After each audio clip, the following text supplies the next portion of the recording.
안녕하십니까. 책 읽는 너구리 흠구리입니다. 한반도 전체가 도축장으로 변한 조선에서 왜군으로 사는 법. 오늘 리뷰할 책은 조선무사입니다.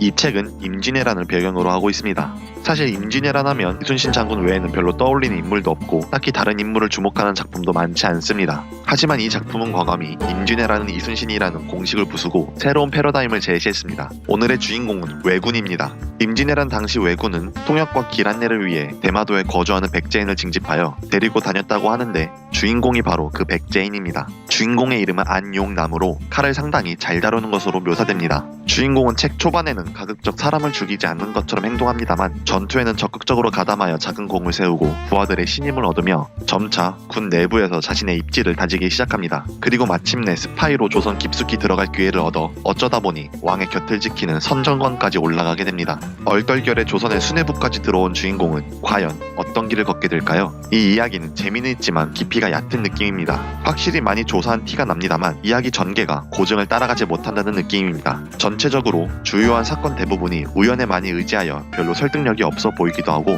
주인공이 조선이라는 나라에 어떤 감정을 가지고 있는지 제대로 묘사되지 않은 것 같습니다. 게다가 주인공은 초반에는 굉장히 수동적으로 움직이고 조선이 망하든 말든 별 신경도 안 쓰는 듯이 행동하지만 시간이 갈수록 자신이 조선인이라는 정체성을 갖고 능동적으로 움직이기 시작합니다. 문제는 그 계기가 어딘지 모르겠다는 것입니다. 아니면 작가님이 그 계기를 너무 잘 숨겨놓아서 제가 찾지 못한 것일 수도 있습니다만 뚜렷한 계기 없는 심적 변화는 제 고개를 갸우뚱하게 만들었습니다.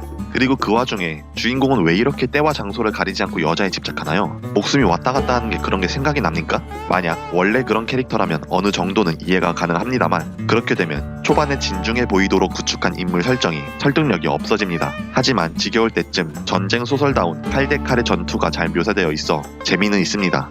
담고자 하는 내용과는 별개로 힐링 타임용 책에 가까운 것입니다. 확실히 읽다 보면 임진왜란 당시 조선이 얼마나 참혹했는지 왜군은 얼마나 잔인했는지 그 시대에도 어려울 때 나라를 팔아먹는 놈이 존재했고 혼란을 틈탄 사기꾼이 얼마나 많았는지 알 수는 있었습니다. 그런 부분에서는 묘사가 굉장히 리얼했기 때문입니다. 하지만 그런 것들은 이야기의 곁가지가 아닐까요? 왜 그런 곁가지에 힘을 많이 쓰고 정작 중심 이야기에는 힘이 없을까요? 왜와 조선 사이에서 발생하는 주인공의 정체성 혼란을 더 잘 묘사했다면 사건을 너무 우연에 맡기지 않았다면 더 좋은 작품이 되지 않았을까 합니다. 시청해주셔서 감사합니다. 언제나 일씀 없이 행복에 함께 하시기를 바라며 지금까지 책 읽는 너구리 흠구리였습니다.